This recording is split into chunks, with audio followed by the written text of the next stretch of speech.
Bonjour, bonjour tout le monde. Merci de vous être connectés cet après-midi ou ce matin, ça dépend, parce qu'on a des gens d'outre-Atlantique également qui sont là à ce webinaire aujourd'hui. Je dois d'abord remercier Emmanuel Champeau qui est avec nous, et si vous avez l'image, vous devez la voir de visu. Emmanuel Bonjour. Champeau, qui est la fondatrice de Totem Mobi, qui utilise notre signature électronique sur son site web et qui va témoigner aujourd'hui pour vous. Bonjour Emmanuel. Bonjour. Merci beaucoup d'être parmi nous et de partager votre expérience avec nos auditeurs aujourd'hui. Alors comme d'habitude, on commence à l'heure, les retardataires nous rejoindront au fur et à mesure. On terminera comme ça également à l'heure, c'est-à-dire qu'on ne vous prendra pas plus d'une heure de votre temps aujourd'hui au maximum, grand maximum. Tous les participants sont en écoute seulement, donc ils nous voient, ils nous entendent, Emmanuel et moi, mais ils ne peuvent pas nous interrompre ou intervenir à ce stade pour éviter, avec le nombre de personnes que l'on est, que ce soit un peu chaotique. Cependant, à la fin de la session, on vous permettra de poser des questions. Enfin, vous pouvez en poser tout le long dans l'outil de webinar que nous utilisons, et puis à la fin de la session, on prendra les questions qui sont ici. Et on vous donnera, si vous le souhaitez, la parole pour que vous puissiez poser vous-même les questions. Mentionnez-le simplement la question si vous souhaitez intervenir, sinon on les lira simplement pour vous. Voilà, merci de votre participation, merci d'avance pour vos questions, et puis je vais démarrer directement à 16h31.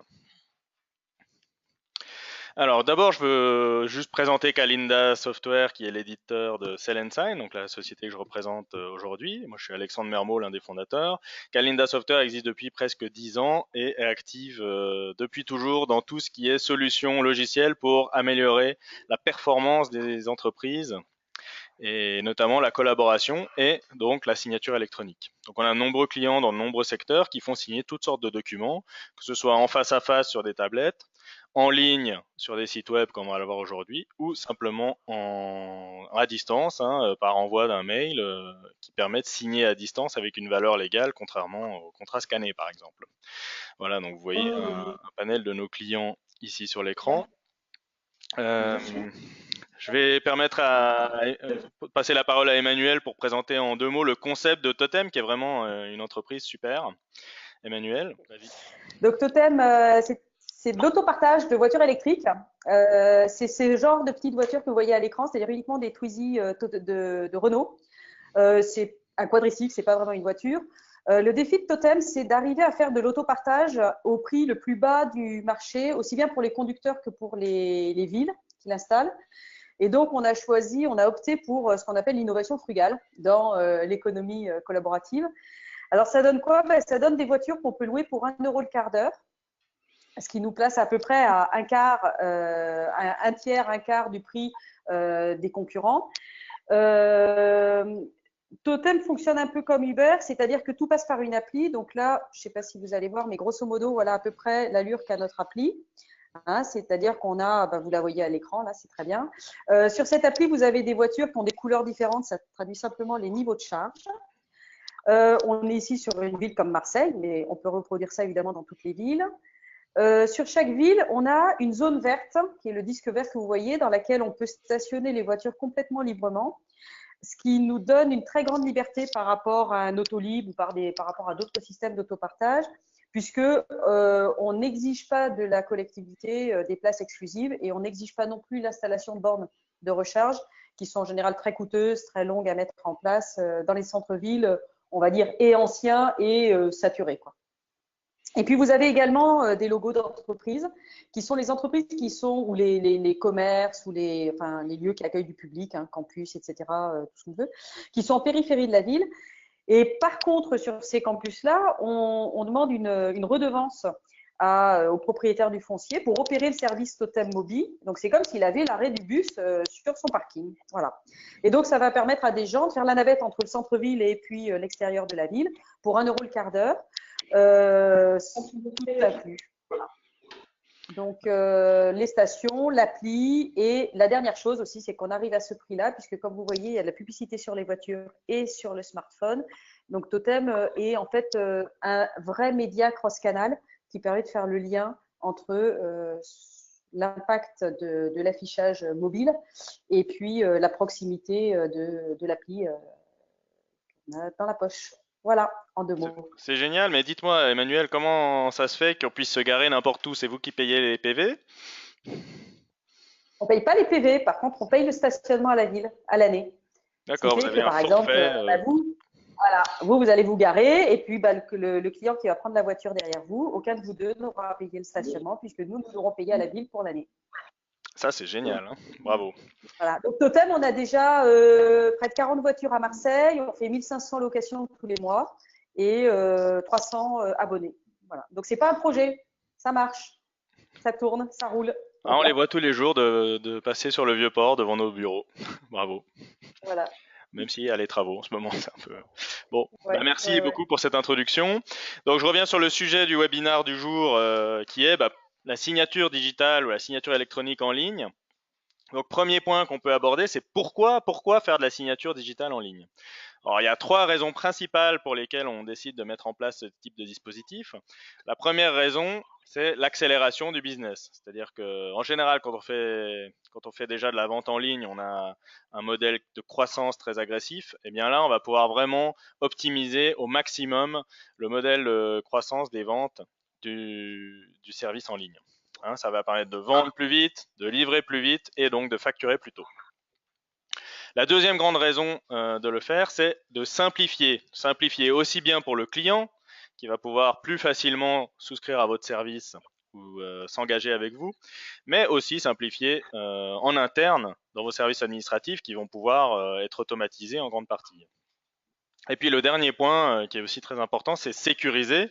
C'est-à-dire qu'on pourrait atteindre les 2 autres points avec des techniques qui sont efficaces, mais juridiquement très limitées, voire je dirais, à éliminer. Donc avec la signature électronique, on va quand même garder la logique juridique qu'il y a derrière les engagements de ses clients.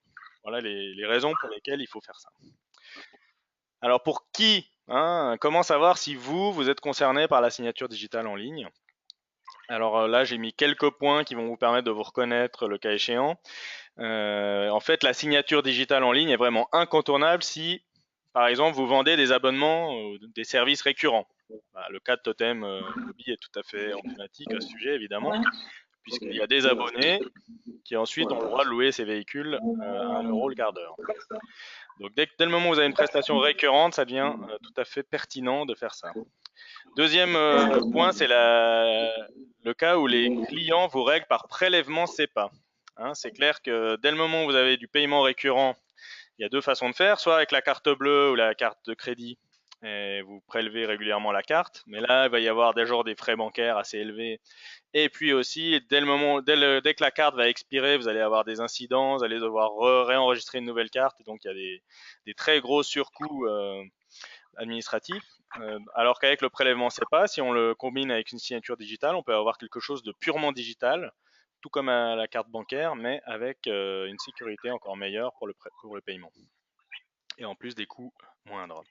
Ensuite, un autre cas où il faut vraiment pas passer à côté de la signature digitale en ligne, c'est si votre processus d'engagement des clients ou des partenaires d'ailleurs est self-service. C'est-à-dire dès le moment où c'est des clients, des fournisseurs, des partenaires qui vont venir sur votre système pour s'engager, créer un engagement. Ça peut être des clients qui s'abonnent, mais ça peut être aussi des partenaires qui viennent faire une attestation ou des fournisseurs qui viennent signer une charte de qualité. Donc, dès le moment où le processus d'engagement est self-service, qu'il n'y a pas d'interlocuteur chez vous qui fait signer le partenaire ou le client, il faut évidemment songer à la signature digitale en ligne pour économiser les coûts. Et puis, un dernier point, c'est si vous transigez très régulièrement avec les mêmes partenaires, les mêmes clients. Donc là, ça devient aussi assez logique de leur permettre de signer tous ces avenants, toutes ces transactions en ligne de manière automatisée et électronique. Donc voilà, je ne sais pas si vous vous reconnaissez dans ces différents critères, mais j'imagine que si vous êtes là aujourd'hui, c'est probable.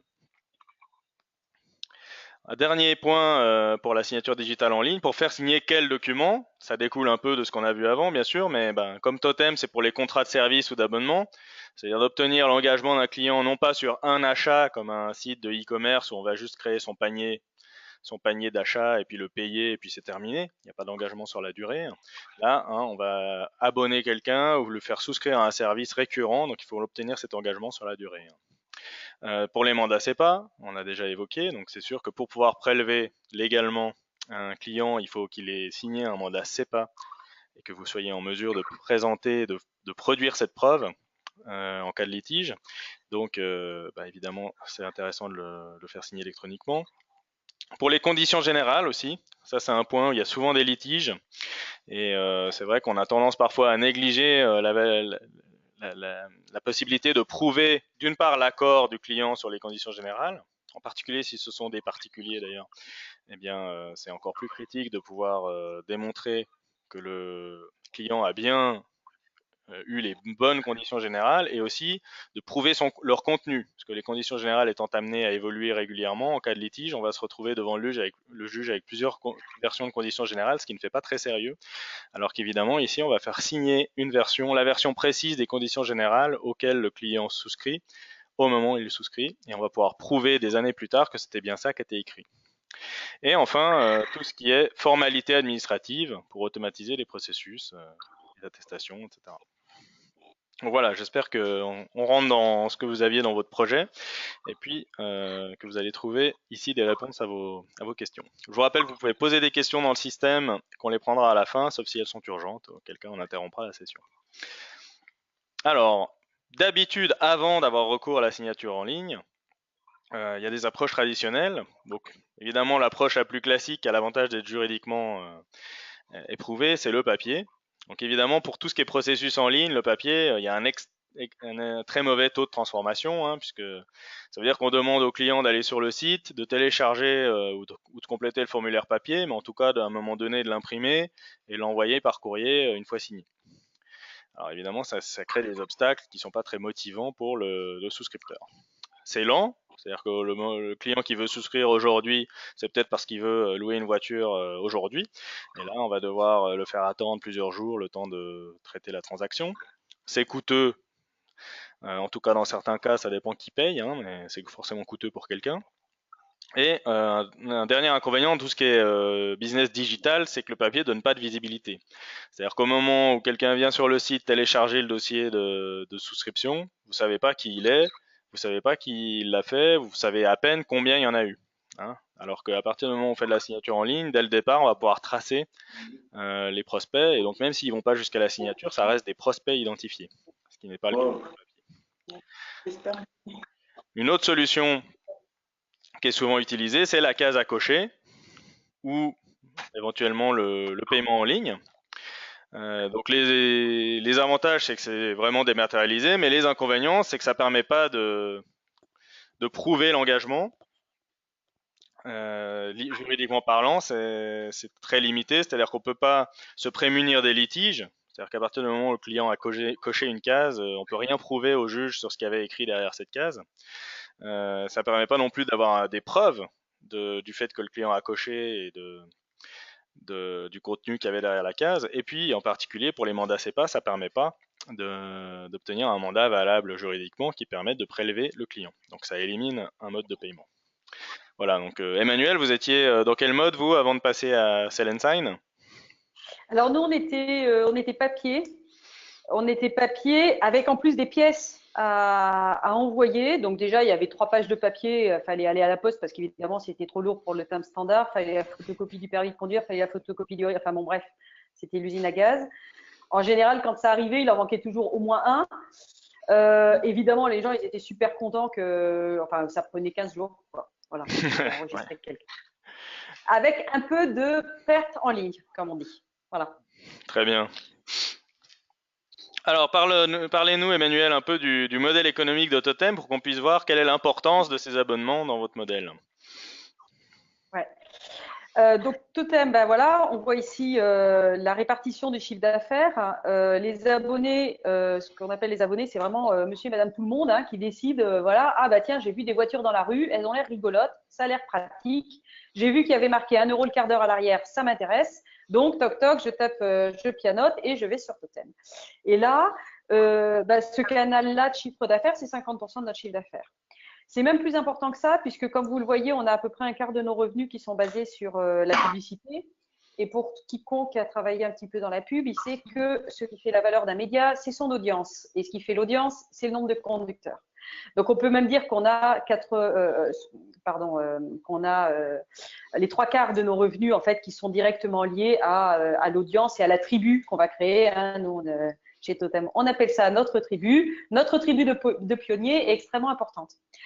Et du coup, les stations, c'est donc les redevances payées par les entreprises qui elles-mêmes vont générer après des conducteurs. Mais on va dire c'est du B2B, c'est une approche commerciale totalement différente.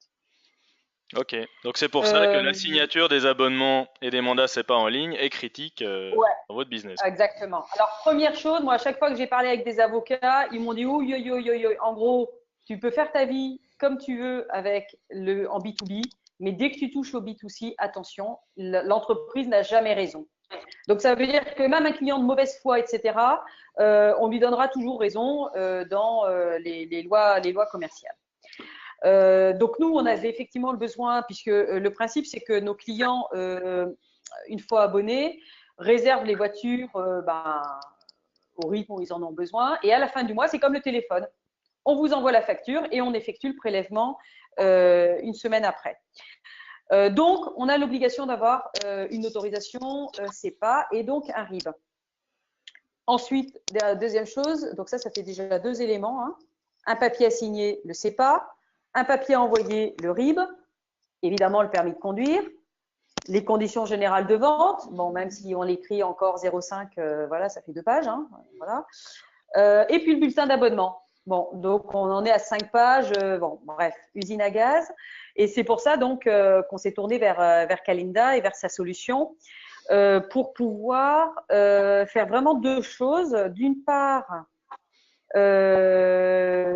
sécuriser, enfin, d'une part automatiser, rationaliser et sécuriser. Hein, il y avait vraiment les 3 éléments. Faciliter l'inscription de nos conducteurs de manière à ce que, parce que évidemment, en gros, vous voyez cette voiture une fois dans la rue, ça vous intrigue. La deuxième fois, vous allez voir un peu ce qu'il y a écrit dessus. Et la troisième fois, vous rentrez chez vous, vous dites « Ah non, mais ça a l'air super, ça, si j'arrêtais de galérer et de me prendre 3 correspondances de bus et que je prenais un Twizy, finalement, c'est pas cher. » Puis vous allez sur Internet, puis là, en gros, achat d'impulsion, parce qu'à 4 € par mois et 1 € le quart d'heure, on va pas faire un comparatif. Voilà. Donc, on est vraiment dans l'achat d'impulsion qui peut, comme vous, Alexandre, ou moi, vous faites sans doute pas vos courses entre 9 h et 16 h ou 17 h, hein, heure d'ouverture habituelle des bureaux, mais plutôt un peu après, un peu avant ou voire le week-end. Voilà. Donc, le fait… Hein, faut pas le dire. Ouais. Donc, le fait de tout mettre en ligne, déjà, ça nous permettait de répondre à cet impératif de pouvoir satisfaire l'achat d'impulsion et de ne pas perdre tous ceux qui sont allés visiter le site et qui disent « Oh non, putain, j'ai pas d'imprimante, j'ai plus de cartouches. » Enfin bon, voilà. Donc, première chose, on a extrêmement simplifié les choses. Bon, on va voir après, je crois, Alexandre, le formulaire, oui. Etc. D'accord. Bon, donc, j'y passe pas du temps. La deuxième chose, c'est que nous, une fois que les gens se sont inscrits, on reçoit donc une alerte qui nous dit, voilà, il y a monsieur Untel qui s'est inscrit, voilà les pièces qui sont jointes. Et donc nous, tous les matins, la première chose, hein, le premier boulot des gens qui sont là, c'est on regarde les nouveaux inscrits. Et puis, on les enregistre et on leur renvoie le message de bienvenue, bravo, youpi, voilà, vos identifiants, votre code. Et donc, normalement, enfin… une demi-heure après, 1 heure après, on vous a inscrit. Bon, sauf le dimanche, puisque pour l'instant, il n'y a encore personne qui bosse le dimanche. Voilà. Donc, ça prend quelques heures, mais enfin, je veux dire, très rapidement, on vous inscrit. Et puis, la troisième chose, c'est que vous avez dû cliquer, vous n'avez pas oublié de paraffer, puisque vous avez dû cliquer sur « J'accepte les conditions générales de vente » et que vous avez bien signé le mandat de prélèvement SEPA. Voilà. Ok, parfait. En gros, pourquoi c'était important. Et donc, résultat, voilà. On a doublé, oui, on a doublé nos ventes d'abonnements, c'est-à-dire que pour nous, il y avait un mystère, c'est qu'on avait des visites sur notre site et qu'on avait, on avait en comparatif peu de transformations. Or, on ne vient pas sur un site Totem Mobile autopartage par hasard. Hein, vous tapez pas, quand vous tapez autopartage dans un moteur de recherche, c'est que vous voulez de l'autopartage. Donc, on a déjà fait les 3/4 du chemin. C'est des gens qui connaissent déjà la solution. Et nous, on a un formidable vecteur de communication, c'est que nos voitures, elles sont dans la rue. Donc, actuellement, on a 40 panneaux d'affichage en permanence dans les rues de Marseille. Demain, on en aura 100. 200, 500, etc. Donc, ce qu'il faut, c'est qu'une fois qu'on a fait la notoriété, il faut pouvoir transformer. Donc, effectivement, a priori, si on va visiter le site, c'est qu'on est déjà bien converti, bien intéressé, et donc on a pu vraiment doubler effectivement nos abonnements. Excellent. Voilà. Alors, on Alors, va faire une petite démo du process vas-y. d'abonnement. Donc là, je vais me faire abonner, hein, simplement. Je vais sur le site de Totem Mobi. Dans abonnement, je trouve l'option vous abonner. Et donc là, ce que l'on va voir, c'est que c'est extrêmement simple. C'est-à-dire qu'on a intégré à l'intérieur du site, comme on embarque une vidéo YouTube, on a intégré un process, un parcours de signature Sell and Sign. Donc la première étape, qui pourrait être la dernière d'ailleurs, il faudrait qu'on en parle, mais c'est d'enregistrer le client. C'est-à-dire qu'on commence par la paperasse, on pourrait faire l'inverse aussi. On enregistre le client. Il y a quelques champs qui sont obligatoires pour le système, hein, pour que la signature puisse se faire juridiquement, hein, en particulier le téléphone portable. On conseille aussi l'email, puisqu'ensuite on va automatiquement envoyer le contrat signé par mail au client, donc ce qui vous permet aussi de vous affranchir de toute correspondance administrative, c'est automatique, hein. Mais c'est pas obligatoire, on peut s'en passer aussi. Voilà. Ensuite, une fois que je me suis inscrit, donc là j'ai le parcours de signature qui commence. Donc ici, ce que nous avons fait, j'y reviendrai, c'est que pour Totem, nous avons créé un parcours de signature qui comporte quelques étapes avec des visuels, des options, etc. C'est-à-dire que sans qu'ils aient à développer du code, on a intégré quelque chose de purement spécifique. Par exemple ici, quel est le badge qu'ils vont utiliser, que l'abonné va utiliser pour badger, puisque vous supportez plusieurs badges possibles. Donc Tout à fait. on peut choisir le badge que l'on souhaite. Ensuite, de valider les CGV, donc elles sont affichées ici, on va pouvoir les parcourir en entier, et puis à la fin, les accepter. Après, il y a la fameuse étape du permis de conduire, donc là, on va demander à l'abonné. Alors, il faut savoir que ça fonctionne aussi sur mobile, hein, c'est-à-dire que si je suis sur un mobile, j'ai également l'interface qui permet de m'inscrire, donc je peux prendre une photo du permis de conduire avec le téléphone, depuis l'appli Totem, ou alors, depuis mon poste informatique, je peux simplement télécharger mon permis de conduire, qui peut être aussi un PDF, hein, c'est pas forcément une photographie. Donc là, ça permet de constituer le dossier d'inscription de l'abonné au fur et à mesure, hein, avec les pièces justificatives également. On va Vous avez une drôle utiliser de toujours tête. précédent, suivant, donc le client est toujours guidé dans son acte. Oui, pardon Emmanuel. Non, je croyais que vous aviez une drôle de tête sur le permis. Comment dire? Merci. Donc là, on demande au client de valider qu'il autorise le prélèvement. C'est pas. Là, il va pouvoir saisir son IBAN et son BIC pour le mandat CEPA.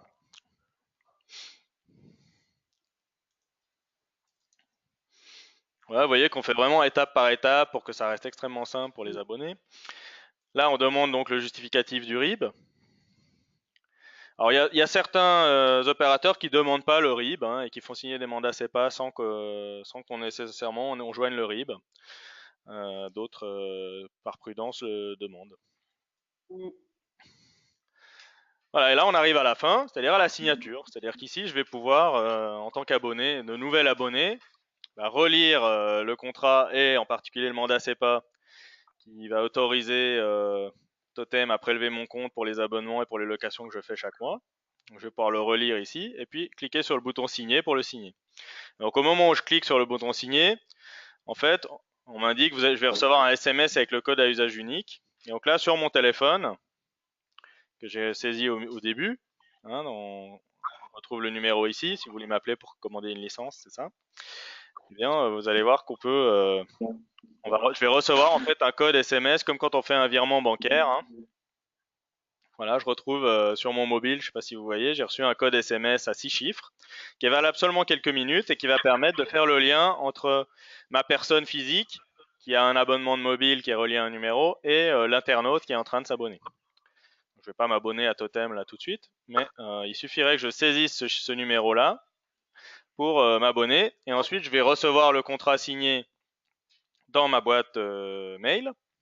Et puis chez Totem, on va voir dans le back-office, vous avez une interface qui vous permet de visualiser tous les abonnements, même ceux qui sont en cours, hein. Donc ici, on retrouve le back-office. Donc une fois que quelqu'un signe, il arrive dans les contrats à valider ici. Et puis, dès le moment où il commence à remplir le formulaire, il va apparaître ici dans la partie contrat en cours. Donc ici, je vais pouvoir suivre même les prospects, avoir leurs coordonnées dès le départ, même s'ils finissent pas leur abonnement. Alors Emmanuel, c'est une question que je me posais. Est-ce que Oui, vous utilisez ces informations-là, vous ensuite, pour faire de la prospection déjà? Non, madame pas Bournier. encore. Pas encore parce que déjà on répond à la demande de ceux qui s'abonnent vraiment. Et par contre, ce qu'on a, c'est les alertes quand il y a des bulletins qui sont pas complètement remplis. Mhm. Donc ces personnes-là, on leur envoie à peu près aussitôt un mail en leur disant bon bah apparemment vous n'êtes pas allé au bout du processus, il manque le permis de conduire, etc. Et du coup, bon, c'est l'adresse qu'ils ont sur notre site internet, hein, contact à totem. Mais au moins, comme c'est nous qui sommes revenus vers eux, voilà, ça facilite les choses. Voilà, des fois, ils ont. Ce qui arrive le plus souvent, c'est quelqu'un qui a perdu son permis de conduire et puis qui a le papier de la police Ah oui. qui lui permet de conduire, mais plus son permis. Donc du coup, voilà. Donc là, il s'arrête au milieu. Donc là, bon, bah, en général, il passe au bureau. Enfin voilà. Mais on traite. La grosse différence, c'est que je pense que c'est ça qui est important, c'est d'automatiser tout ce qui doit aller sur des roulettes et de traiter en fait que les exceptions. Au lieu de voilà, hein, au lieu de perdre du temps sur ce qui doit être ce qui est fluide normalement. Voilà. Voilà, et quand vous aurez fini d'écluser tous les vrais abonnements que vous avez, bah, vous pourrez même faire un export ici Ouais. de tous les abonnements que les gens ont commencé sans les finir, envoyer ça à une société de prospection et récolter de nouveaux abonnés que vous auriez peut-être pas pu avoir par ailleurs. Donc voilà, sur tous ces écrans ici, on a vraiment là tous les contrats, ceux qui sont archivés, ceux qui sont en cours mais pas encore signés, ceux qui ont été annulés en cours de route, ceux qui sont signés mais pas contre-signés, pas validés, et voilà. Et ici, vous allez pouvoir gérer toute votre activité contractuelle. On peut faire des exports à la main, et puis bien sûr, quelque chose qui est très courant, c'est de automatiquement injecter les nouveaux abonnés dans vos systèmes de gestion pour que vous ayez aucune activité manuelle. Donc, ça veut dire enregistrer le mandat CEPA à la banque et enregistrer l'abonné dans vos systèmes d'abonnement automatiquement. C'est évidemment possible. Voilà pour la démonstration. Donc les résultats obtenus, Emmanuel, ils sont bons là depuis, ça fait quoi? Depuis 6 mois qu'on a lancé ce système à peu près, hein? Ouais, c'est ça exactement. Bon, bah d'abord, c'est une fiabilité bien plus grande.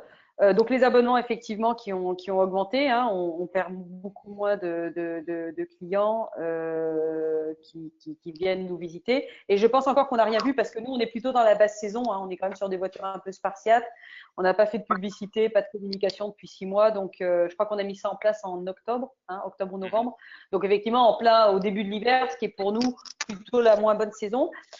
L'énorme intérêt, c'est aussi l'accélération des processus, hein, c'est-à-dire que maintenant, en gros, les abonnements, on va dire que ça nous prend 1 heure tous les matins, 1 heure, une personne tous les matins, voilà. Au lieu de prendre le double ou le, ouais, c'est vraiment, on va beaucoup plus vite que ce qui était prévu. C'est-à-dire qu'on n'a pas été obligé non seulement d'augmenter le nombre de personnes pour traiter plus d'abonnements, mais en plus on les traite plus rapidement. Voilà, donc un gain effectivement de productivité, hein, indéniable. Et puis surtout, comment dire, ça nous a permis de faire le rodage. Bon, on n'est pas encore une très grosse société, on n'a pas encore conquis toutes les villes de France, mais l'idée, c'est vraiment de mettre en place un système qui soit suffisamment solide pour qu'on puisse après le dupliquer. Et bah, quand on va s'installer dans une autre ville, qu'on ne soit pas en train de réinventer l'eau chaude et que on puisse, avec le même système, opérer partout en France et ailleurs. Voilà. Oui, c'est vrai qu'une fois qu'un système comme ça est branché, ensuite on peut scaler, comme on dit, on peut faire monter en charge l'entreprise Ouais, sans limite. il n'y a plus qu'à traduire et c'est bon. Tout à fait. Oui, tout à fait, exactement. D'ailleurs, c'est pour bientôt, non? D'ailleurs, ce sera pour bientôt, exactement. Très bien, Oui, super. oui, parce qu'on a beaucoup d'étudiants, même à Marseille, il y a beaucoup d'étudiants étrangers qui veulent s'abonner. Ouais. Ok. Donc je reviens sur la solution Sell and Sign, hein. Donc ce qu'on a vu à l'instant, c'est Sell and Sign utilisé en ligne, hein, pour la signature sur un site web. Il faut savoir que la même solution, le même outil peut être utilisé, y compris avec les mêmes contrats, aussi à distance. Là, en ligne, évidemment, on est à distance, c'est-à-dire que le signataire est à distance, mais le Sell and Sign à distance, la logique, c'est que j'ai un interlocuteur. Hein. Dans Sell and Sign en ligne, c'est le client qui se signe lui-même, comme on l'a vu là. dans Sell and Sign à distance, j'ai un commercial ou un administratif côté fournisseur qui va envoyer un contrat ou une convention à faire signer. Donc là, on va passer par un échange de mails. Et c'est un mail dans lequel il y a le bouton pour signer qui affiche le document comme on l'a vu avant et qui envoie ce qui permet d'envoyer le SMS et de signer à distance. Donc c'est pratiquement la même chose. La différence, c'est l'échange de mails au milieu. Mais c'est, cher client, voilà, je vous envoie notre proposition par mail. Vous pouvez la signer directement. Il y a un mail avec le bouton signer. Voilà, si on a le temps, je vous ferai une petite démo de ceci. Et puis, un autre mode de signature qui est très apprécié également, c'est Sell and Sign en face à face, puisque là, on va pouvoir faire signer des contrats sur tablette ou smartphone. Donc là, on n'a pas besoin de code SMS, on va simplement, avec un stylet comme celui-ci, permettre de signer sur l'écran tactile des contrats, comme ça se fait dans certaines banques déjà aujourd'hui. Et ça permet notamment de tout ce qui est commerciaux, représentants sur le terrain, de faire des ventes, mais aussi des points de vente physiques qui peuvent être dans votre entreprise ou chez des partenaires, des réseaux de revendeurs, qui vont vous permettre de déployer un réseau de moyens de signer des contrats. Et vous avez votre tableau de bord où tous les contrats signés remontent, qu'ils soient signés en face à face ou en ligne ou à distance, peu importe, chez tel ou tel partenaire, peu importe, tout remonte chez vous dans votre tableau de bord. Voilà. Et l'avantage de la signature en face à face aussi, c'est qu'avec la tablette, on va pouvoir prendre des photos, des justificatifs comme on l'a vu, mais aussi des photos d'une étagère dans un magasin pour faire un contrat de merchandising, d'un mur ou d'un véhicule pour faire des constats d'état des lieux, des choses comme ça. Donc on va pouvoir prendre des photos à l'intérieur des contrats. Donc par exemple sur Sell and Sign à distance, on a pas mal de clients dans l'immobilier. Là c'est un témoignage d'un de nos clients dans l'immobilier qui permet de gagner environ 1 heure de temps à chaque mandat, 1 heure de temps de travail pour faire la transaction et 4 jours d'attente pour chaque mandat signé. C'est-à-dire qu'en utilisant Sell and Sign à distance, ils envoient le mandat par mail pour signature, le client signe directement depuis chez lui à distance et ça retombe instantanément au siège. En face à face, on a un client qui est par exemple le laboratoire Bioderma. Donc là, ils ont tout un réseau de personnes qui visitent des pharmacies tous les jours pour faire des accords marketing, merchandising et des accords commerciaux. Et donc avant, ils avaient 20 000 contrats qui remontaient au siège tous les ans en papier. C'est-à-dire que les commerciaux, chaque soir, ils mettaient tous les contrats signés en papier dans une grosse enveloppe qu'ils amenaient pour l'envoyer au siège. Il y avait des erreurs, il y avait des ratures, il y avait des délais, il y avait des intérimaires qui saisissaient tous ces contrats. Maintenant, tout est automatisé avec des tablettes qui ont été déployées, qui permettent de signer. Même quand il n'y a pas de réseau, on va pouvoir signer les contrats et les synchroniser dès qu'il y a du réseau pour qu'ils remontent au siège. Ça, c'est des gains énormes également.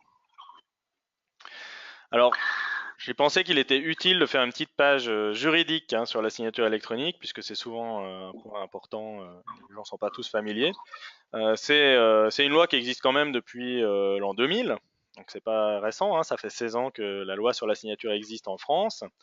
Il faut savoir que le cadre législatif est en train d'être uniformisé sur toute l'Europe, ce sera en vigueur cette année, en juillet 2016. On aura uniformisé les techniques, donc toute la signature Sell and Sign seront valables pour toutes les transactions dans toute l'Europe, avec les mêmes techniques. Donc en gros, ce que dit la loi sur la signature électronique, c'est qu'une signature électronique, pour être juridiquement valable, elle doit répondre à 3 conditions. Première condition, elle doit permettre l'identification du signataire. En gros, elle doit permettre d'éviter l'objection du type « Ah non, c'est pas moi qui ai signé ça, c'est quelqu'un d'autre ». Alors il faut savoir que c'est quand même assez rare que les litiges portent sur l'identité du signataire. En général, ça porte plutôt sur le contenu des contrats, mais c'est quand même un point évidemment essentiel de pouvoir identifier les signataires. Donc vous avez vu que pour signer à distance, on va souvent utiliser le code SMS envoyé sur le mobile de la personne pour en tout cas avoir une preuve de son identité. On va pouvoir aussi en face à face faire la signature sur la tablette avec le stylet. Et en général, il est préférable de prendre des photos de justificatifs d'identité à ce moment-là, quand on fait du face à face sur tablette. Alors la deuxième condition que l'article 13.16 du Code civil fixe pour la validité de la signature électronique, c'est de garantir le lien entre le signataire et l'acte. Pour éviter qu'on dise, bah oui, j'ai bien signé quelque chose, mais c'était pas ces CGV-là, c'était ces CGV-là. Exemple typique. Eh bien, là, en fait, grâce à des procédés cryptographiques, on va lier l'identité et les preuves d'identité que l'on a du signataire avec le contenu de l'acte, avec un scellement cryptographique qui permet de prouver que c'est bien cet acte-là qui a été signé. Et puis la troisième condition fixée par le Code civil, c'est de pouvoir garantir l'intégrité de l'acte. Hein, c'est la raison pour laquelle sur le papier on paraphe toutes les pages, c'est pour éviter un litige du type ah oui mais à la page 5 il y avait écrit 10%, il n'y avait pas écrit 15%. Bien là, avec des procédés cryptographiques à nouveau, en scellant l'acte électroniquement, on va pouvoir garantir son intégrité et c'est pas page par page, c'est lettre par lettre qu'on garantit l'intégrité et rien ne peut être changé sans que ce soit immédiatement visible. Donc aucune des deux parties ne pourra falsifier l'acte. On va souvent assortir la signature électronique d'un archivage légal, c'est-à-dire qu'un tiers de confiance qui va, en plus de certifier les documents signés, les archiver pour une durée prévue à l'avance de 2 ans, 10 ans, 20 ans, 99 ans. Donc garantir qu'ils sont conservés chez chacune des parties, mais aussi chez un tiers qui va pouvoir produire les preuves éventuellement au tribunal. Donc en gros, techniquement parlant, pour réunir ces trois conditions, ce que l'on fait, c'est un scellement du document avec un certificat qui représente l'identité du signataire, qui est renforcé par les preuves que l'on récolte à ce moment-là. Ce scellement va aussi comporter un horodatage, donc qui permet un horodatage, il y a une norme légale également, qui permet de prouver que c'est bien à telle heure, tel jour à telle heure que le document a été scellé, et ce qui garantit le lien avec le signataire et l'intégrité de l'acte en même temps. Nous, Kalinda Software, le choix stratégique que nous avons fait, c'est que nous, on est très agile, très rapide, on a une excellente solution logicielle pour faire signer les contrats. C'est un peu des qualités qui sont presque orthogonales à celles qu'il faut pour être un tiers de confiance de signature électronique, où au contraire, il faut être pas forcément rapide et agile, mais il faut être extrêmement stable, extrêmement reconnu. Donc c'est pour ça qu'on avons décidé, nous, de nous adosser à un grand groupe qui est La Poste, avec sa filiale DocaPost pour tout ce qui est certification des documents signés et archivage légal. Donc à chaque fois qu'il y a une signature, une transaction qui est faite avec Sell & Sign, ce n'est pas nous, Kalinda, qui certifions les documents et qui les conservons, c'est DocaPost. Hein, et nous avons un accord qui fait que pour vous, c'est tout à fait transparent et très facile. Et derrière, c'est nous qui gérons la signature et la mise en archivage légal avec DocaPost. Donc il y a de nombreuses références qui vont confier leur signature électronique à ce tiers de confiance dans tous les domaines, avec des techniques qui sont tout à fait similaires à celles que je vous ai montrées aujourd'hui. Hein. Voilà. Alors maintenant, pour rentrer un peu plus dans le concret, les modes d'intégration de Sell & Sign en ligne possibles, il y en a deux. Il y a celui qu'on a vu à l'instant pour Totem et celui de l'API. Donc dans le cas où vous savez coder, vous avez des développeurs ou vous êtes développeur, vous savez coder. Donc là, vous allez pouvoir utiliser l'API, Sell & Sign. C'est-à-dire que c'est vous qui allez contrôler l'ensemble du processus de signature électronique. Donc on a des clients en dehors de Totem qui ont pris cette option-là, c'est-à-dire qu'eux, ils ont un site où le client s'enregistre, fabrique son offre avec les différentes formules d'abonnement, etc. Donc c'est eux qui gèrent tous les écrans que je vous ai montrés au lieu d'avoir un parcours Sell & Sign. Et à la fin, c'est eux qui génèrent le document PDF qu'il faut faire signer. Et ils vont juste, avec l'API Sell & Sign, nous dire, bah voilà, j'ai tel client, j'ai tel document PDF à faire signer. Merci de me donner l'adresse pour l'afficher. Et ils vont juste utiliser Sell & Sign pour afficher le document, collecter la signature et récupérer le document signé et les preuves. Alors je vais vous montrer, s'il y a des développeurs dans la salle, je vais vous montrer très vite les API. Donc vous pouvez retrouver tout ça sur notre site web dans la section API sur sellandsign.com. Donc en résumé, ce sont des appels REST. Donc c'est des appels en HTTP très simples qui peuvent être soit en GET soit en POST, qui permettent de dire, bah voilà, par exemple ici on a un appel sur le cloud Sell & Sign pour dire je veux récupérer tous les modes de signature acceptés pour le contrat numéro 1. Voilà. Bon, je ne vais pas aller trop loin là-dedans, parce que ceux qui ne sont pas développeurs vont être un peu rébarbatifs. Enfin, ça va être un peu rébarbatif pour eux. Donc ici sur cette documentation, vous pouvez trouver comment on peut s'authentifier. Donc soit vous authentifiez votre session HTTP, soit vous avez un token d'API qui est généré.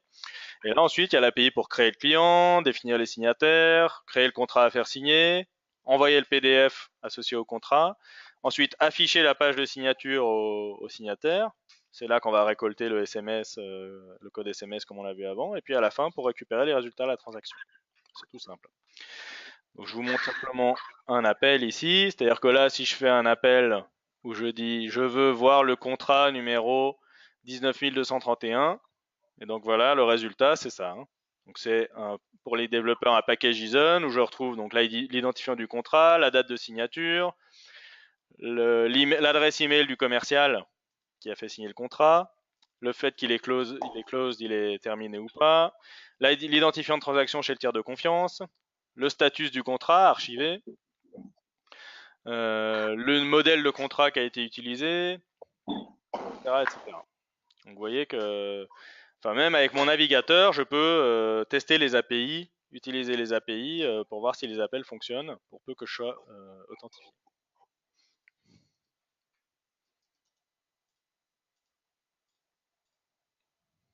Voilà.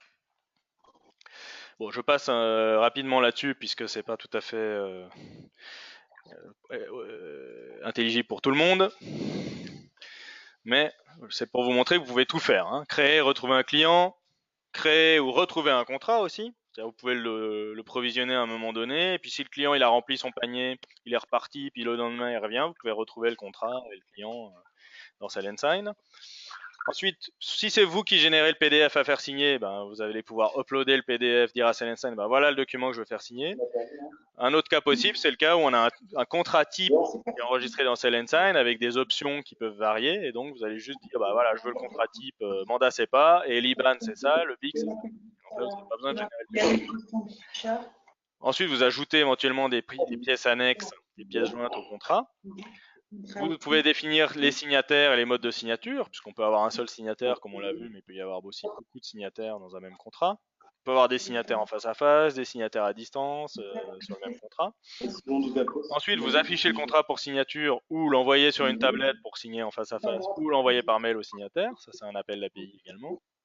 Et puis, récupérer les résultats et le document signé une fois qu'il est signé. Voilà pour l'API. Vous nous mettrez en contact avec vos développeurs à qui on pourra expliquer tout ça. Ils s'entendront très bien avec les nôtres. Après, le deuxième mode, c'est pour ceux qui ne savent pas coder. Ça arrive. Alors là, heureusement, c'est comme le cas de Totem, par exemple, hein, où je crois, Emmanuel, que vous ne savez pas coder, c'est ça? Pas encore, je compte m'y mettre dans pas très longtemps. Quand j'aurai vraiment plus rien à faire. C'est devenu une compétence indispensable maintenant, vous savez. Oui, oui, Donc oui, là, c'est très à la mode. c'est l'embed. Donc même ceux qui ne savent pas coder savent prendre une vidéo YouTube et l'afficher dans leur blog, par exemple. Ben là, c'est le même principe, c'est-à-dire que vous allez nous dire voilà le parcours de signature que l'on veut, le badge, le permis de conduire, l'IBAN, le BIC, etc. Nous, on va configurer ce parcours de signature dans Salensign et puis à la fin, vous allez avoir un tag à intégrer dans votre site web pour pouvoir intégrer le parcours de signature dans une page du site web. C'est ce qui a été fait chez vous, chez Totem. Ouais, Et donc, ça a l'avantage d'être extrêmement simple, ça nécessite zéro développement, n'est-ce pas? exact. Voilà. Alors ensuite, on a aussi le mode mixte, c'est-à-dire qu'on peut très bien imaginer que vous prépariez une partie du contrat par API. Par exemple, vous connaissez déjà le client, donc vous voulez pas qu'il remplisse de nouveau son formulaire avec son nom, prénom, etc. Donc vous pouvez déclarer le client par l'API, puis après déclencher le parcours de signature en embed si vous voulez pas redévelopper les formulaires. Donc vous pouvez faire un parcours mixte.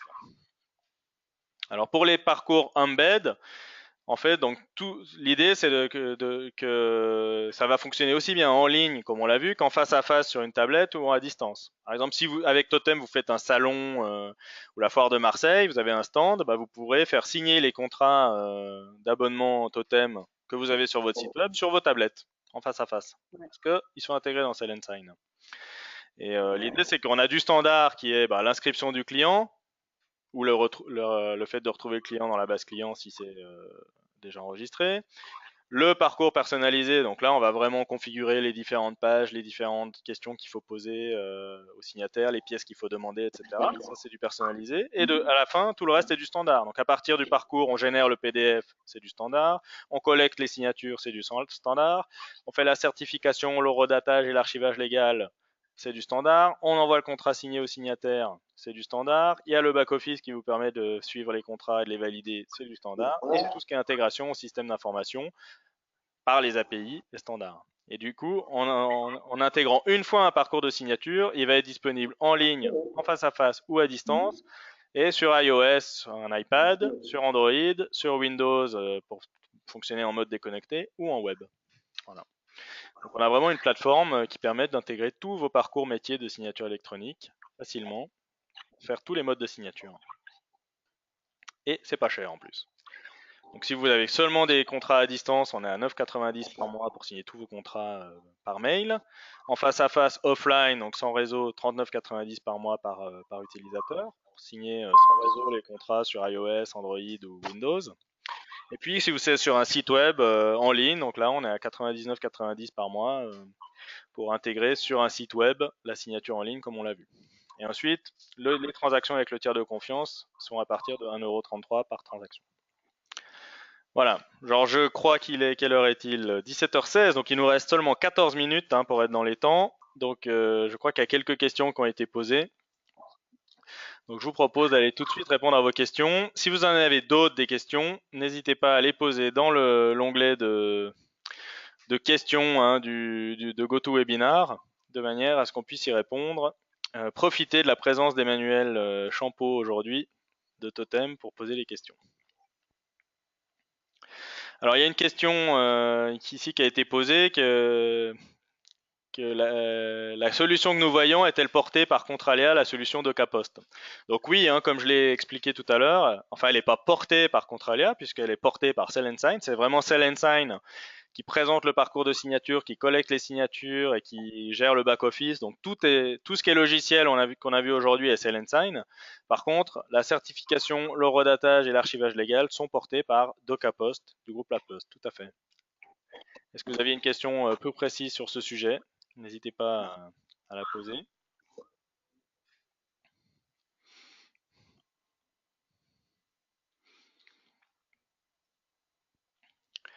Donc, est-ce qu'il y a d'autres questions? Je transmets.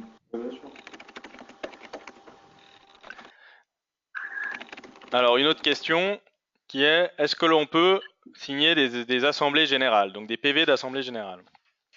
C'est ça? Alors, est-ce que vous pouvez préciser la question? Bien sûr, donc un PV d'assemblée générale est un document quelconque, donc on peut le signer, bien évidemment. Peut-être vous voulez dire quand il y a plusieurs signataires.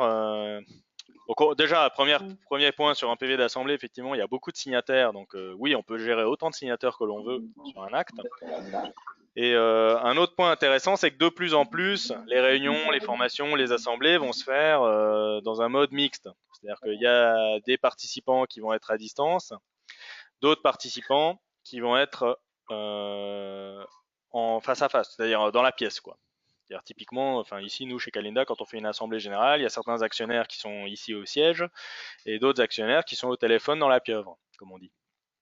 Et donc, une des problématiques, c'est comment faire signer la feuille de présence à tout le monde, sachant qu'il y en a qui sont pas là, donc il faut la faire tourner. On fait une liste et puis on dit bon Jacques, tu l'envoies à Sébastien, Sébastien, tu l'envoies, tu signes, après tu l'envoies à Christophe, Christophe tu signes, tu l'envoies à Pierre, Pierre tu signes, tu l'envoies à Claude, et Claude tu signes et tu la renvoies au siège. Ça fait qu'on n'est pas prêt de déposer les comptes. Donc ce que l'on fait maintenant, c'est qu'on fait signer ceux qui sont en face à face, ils signent sur une tablette dans la pièce. Avant on avait la feuille de présence, maintenant il y a une tablette où on dit bon tiens c'est à toi Christophe, Christophe signe, c'est à toi Alexandre, Alexandre signe. Et puis ceux qui sont à distance, ils signent le même document mais à distance, c'est-à-dire qu'eux ils vont tous recevoir un mail avec un lien signé la feuille de présence. Ils vont signer avec un code SMS et ça va venir sur le même document. Et donc le document va être ainsi signé par les personnes dans la pièce sur la tablette en tactile, par les personnes à distance par code SMS, mais toutes les signatures électroniques seront sur le même document le jour même. Voilà. Donc j'imagine que c'est peut-être ça que vous aviez en tête en posant la question. En tout cas, c'est un gain significatif. Voilà. Alors, est-ce qu'il y a d'autres questions à poser sur ce type de sujet?